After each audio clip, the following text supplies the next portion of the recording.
Құрметті көрермендер, бүгін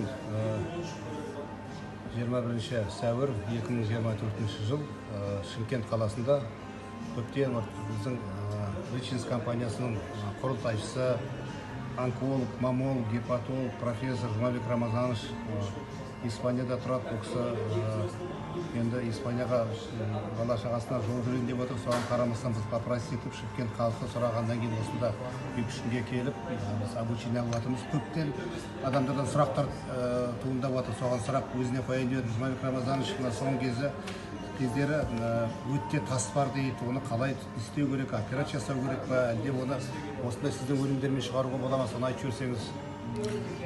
Шетелде өт жолына операция жасамайды екен. Өйткені біріншіден сол өттің тасын алып тастағанда, мына гланды убирает же, защитная функция. Тура сол сияқты өттің қабының да өзінің функциясы бар екен. Кімнің өттің тасын алады, бәрінде тізелер кетіп жатыр екен. Бауыр мен коленный сустав бір-бірімен байланысты. Біздің өнімде максимальный приступ, экстренный приступ болғанда өт жарылып кетпеу үшін аппендицит сияқты отаға жүгіну керек шығар. Бірақ соның алдын алу үшін өттің қабында неге тас пайда болады? Ол бауырдың дұрыс жұмыс істемегеннен пайда болады екен.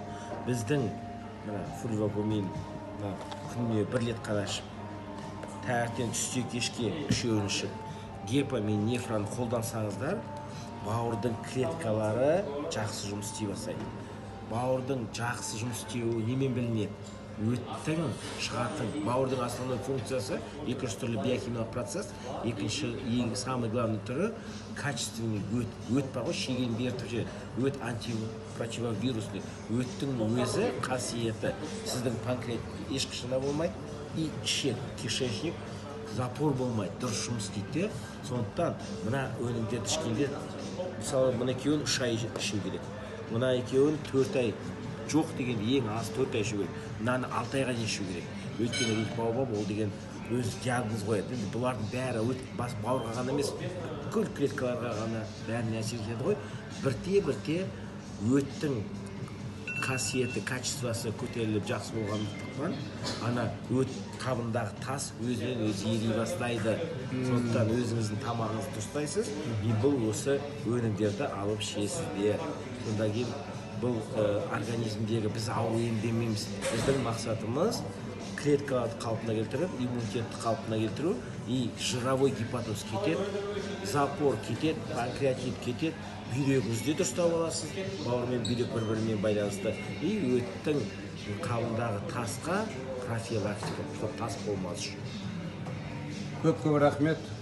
Расында да мына енді жаңа айтып отыр ғой, 4 айда 20 күнде адам клеткасы алысады екен, сол 4 ай міндетті түрде 1-2 ай ішіп нәтиже жоқ деп қойып кетіп жатамыз. Сондықтан көп рахмет, Жұмабек Рамазанович. Жаңа өтіне тас бар, тізесі ауырып жүрген жандарға осы ем шипасын берсін деп міне профессор. Енді тізе.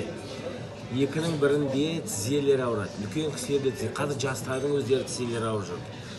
Бәрі хандри, неше түрлі дәрі-дәрмектері бар, или массаж, или кейіннен одан кейін барады да, ішіне жидкость кіргізеді, или барып уже кесіп жарамайды деп ауыстыру керек. Ана жидкость салады ғой, ол, самая большая проблема, одан кейін уже организмнің өзі ана жидкость шығармайды екен. Такая аминокислота есть, L-пролин. Пролиновая кислота опять бауырдан шығады. Бауырың май басқанда, ол пролиновая кислота шықпағаннан кейін бәрінің тізесі ауырады. Артрит, артроз содан пайда болады екен. Грыжа, шморля, диска, содан результаттар. И здесь сразу хочу сказать, митохондрия клеток. Каждый клеткалардың күш-қуатын беретін батарейка сияқты, на свет жанып тұр ғой, тура сол сияқты каждый клеткада митохондрия бар екен. Бауырдың бір клеткасында 2000-ға дейін митохондрия бар екен. Бастың бір клеткасында 5000 митохондрия бар екен, энергопотребляемый орган. Фульвагуминнің ең үлкен қасиеті мыналардың. Сол, 14 тетратриллион атом электрон барып өзінің энергиясын беріп, клетканы жасарта бастайды екен. Одан кейін тізенің аурулары. Екінші, аминақышқыл, L-гистидин деген бар. Ол L-гистидин опять бауырда шығады екен. Ол сүйектің арасындағы жәнегі майлап тұратын организм бауыр өзі шығарады екен. Сондықтан мына екеуін уже іше бастағанда ол результат келеді. Баобабтың үлкен қасиеті. сол бауыр шығаратын эльпролин, эльгистин бар ғой, мынаның құрамында таза күйінде бар. Сондықтан мынаны ішкенде почему хрящ восстанавливается, адамдардың остеохондроз, грыжа дискідан результат алып отыр мынаны ішкен адамдар, баобабты ішкен адамдар. Сондықтан бұның ішінде таза күйінде бар уже. Алла тағала баобабтың талының дәнінің ішінде уже сақтап қойған. Сондықтан енді баобаб живет долго. Сіз бе? Бұл бәрі ішінде бар. Сондықтан зебуын аурулары кезінде артрит, артроз, полиартрит, аяқ сүйектері қисаяды ғой. Содан нәтиже алған. Бірде бір кореянка баратта қолданады. Оның мұрны қисайған болады екен. Қызы Москвада тұрады екен.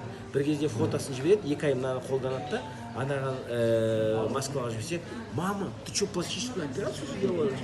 Ана қисайған мұрын бар ғой, түзелткен ғой, хрящтарын түзелткен ғой, мынаны ішкен еді.